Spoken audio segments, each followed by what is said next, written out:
Ginawa namin lahat para mailigtas si Muning. Halos kalahating nguso niya inawasak. Bakit kinakaya ng mga ibang tao gumawa ng ganito? Pagkakita namin sa kanya, agad-agad namin tinawag si Doc para maisalba pa siya. Eto ngayong araw na nag-renovate kami ng CR at lahat ng tiles ay binaklas na ni Buriko. Lahat kami ay busy dito sa CR dahil minamadali namin ang pag-aayos nito. Si Kire at si Kimpoy nga ay nagbabantay kung maayos ba ang pagkakagawa. Eto nga yung itsura ng CR dahil medyo may kalumaan na nga itong bahay. Kaya naman inuunti-unti na namin ayusin at inumpisahan namin dito sa CR. Eto nga yung time na umalis kami para mamili ng mga gagamitin. Sa mga oras na to ay nandun na pala si Muning sa may garahe namin. Medyo natagalan pa kami nito dahil hindi ako makapag-decide kung ano bang design ang bagay sa CR. Kaya naman nung nakapili na ako at nakauwi na kami, dun namin nakita si Muning. Lahat kami ay nagulat sa nakita namin. Ang una talaga nakakita ay yung mother ko at agad kami pumunta sa may garahe. Noong time na nasa labas kami parang may naririnig na yung mother ko na parang may umiiyak na pusa sa labas. At dito na nga namin nakita si Muning na nagtatago sa may karton. Ginawa namin lahat para mailigtas si Muning. Halos kalahating nguso niya inawasak. Bakit kinakaya ng mga ibang tao gumawa ng ganito? Grabe ang ginawa kay Muning. Nakakalungkot dahil may mga taong kayang gawin yung mga ganito. Kaya naman lahat ay ginawa namin ni Burikok para matulungan si Muning. Umiiyak na siya niyan at talaga nanghihingi na siya ng tulong sa amin. Sinusubukan nga amuhin ni Burikok para nga hindi siya mabigla. Pero mukhang kailangan na kailangan talaga niya ng tulong. Dahil kusa na siyang sumasama sa amin. Sobrang bait niya at hindi niya kami pinahirapan.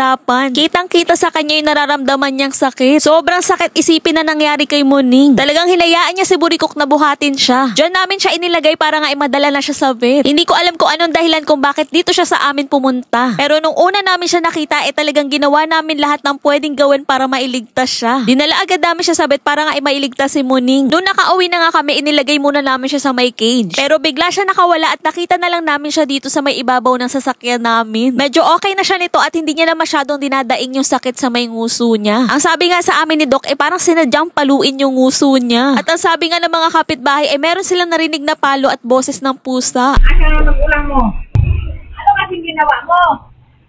Ayan.